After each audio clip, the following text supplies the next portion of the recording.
Direct News TV. October 21, 2023.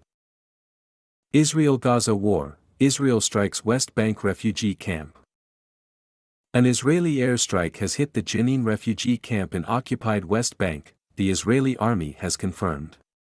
2 Palestinian medical workers were killed, Palestinian medics have said. Local and diplomatic pressure is mounting on Israel to secure the release of more hostages as Hamas says it informed Qatar of its intention to release a further 2 captives for humanitarian reasons, but Israeli authorities declined the offer. Israel called Hamas's claims mendacious propaganda.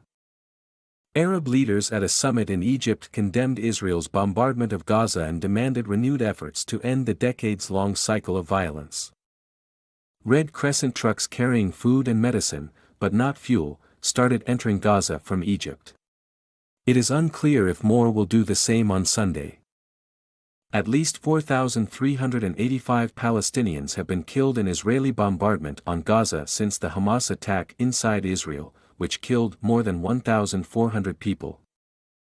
Canada says last assisted flight from Tel Aviv scheduled for Monday. The Canadian government has said a flight from Tel Aviv on Monday will be Canada's last scheduled assisted departure.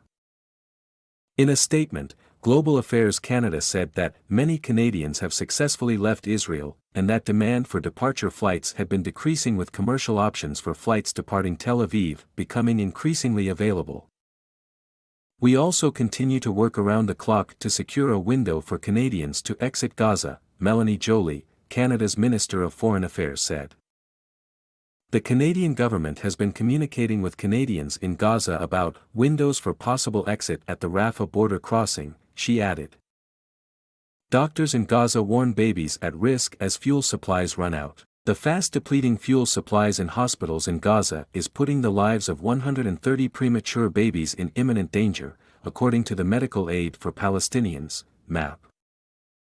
The world cannot simply look on as these babies are killed by the siege on Gaza, Melanie Ward, the CEO of MAP said in a post on X.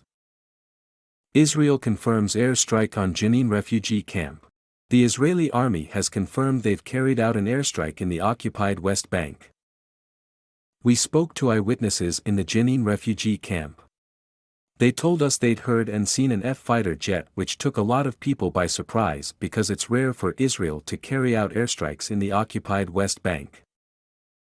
Israel says it was targeting members of the armed group the Islamic Jihad as well as Hamas who were using the refugee camp alongside the mosque as an operational place to plan out an imminent attack. Breaking: Israeli air attack hits West Bank. An Israeli airstrike hit the Jenin refugee camp in the occupied West Bank early on Sunday, killing 2 Palestinian medical workers and wounding several others, Palestinian medics have said. Diplomatic and local pressure on Israel to do more towards release of captives. On Friday, 2 American captives were released that had been held by Hamas in Gaza. They are now in Israel. Since then, there has been a lot of diplomatic pressure applied on Israel behind the scenes, from a lot of Western countries. Reportedly, those countries say they are supporting Israel's right to defend itself but would like to see Israel perhaps put the brakes on a potential ground invasion until it is known whether or not more captives can be released. Meanwhile, what we've heard from Israeli military leaders throughout Saturday was that they are going to deepen Gaza strikes ahead of the ground invasion as preparation for the next stage of its war on Hamas. On Saturday evening, hundreds of people gathered in Tel Aviv in front of the Ministry of Defense, many of them were relatives of those who are being held captive by Hamas inside of Gaza. There was a level of anger being demonstrated to the government here that we've not yet really seen up until this point. They were saying they would like to see their government do more to release captives, including implementing a ceasefire until the captives are released. They were also calling on the international community to step in and help more to ensure that these captives can be freed. UN update on humanitarian needs after limited shipment. UN agencies have released a statement detailing some of the humanitarian needs in Gaza after a first, but limited, shipment was allowed to pass through the Rafah crossing.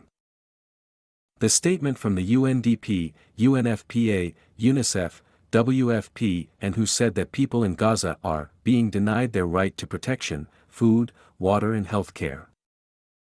It also warned that vulnerable people are at greatest risk and children are dying at an alarming rate. Here are some of the details of the situation in Gaza, from the UN statement. Health facilities are expected to run out of the limited amounts of fuel they've secured locally in the next day or so. Water production capacity in Gaza is currently at 5% of normal levels. Food stocks in shops are nearly exhausted and bakeries are closing, while prepositioned humanitarian supplies have already been depleted. The statement also warned that death rates could soon skyrocket due to disease outbreaks and lack of healthcare capacity. A recap of the latest developments in the war. Hamas says it informed Qatar the armed group planned to release 2 Israeli captives for humanitarian reasons, but that Israeli authorities refused. Israel is to deepen Gaza strikes ahead of its ground invasion as preparation for the next stage of its war on Hamas, a military official says.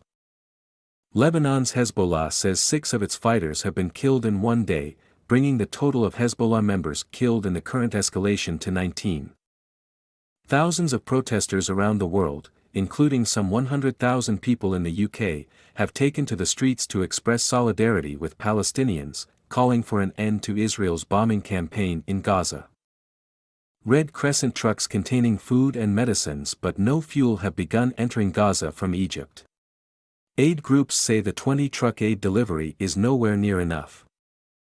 At least 4,385 Palestinians have been killed in Israeli strikes on Gaza since Hamas's October 7 attack inside Israel, which killed more than 1,400 people. My name is Kingsley.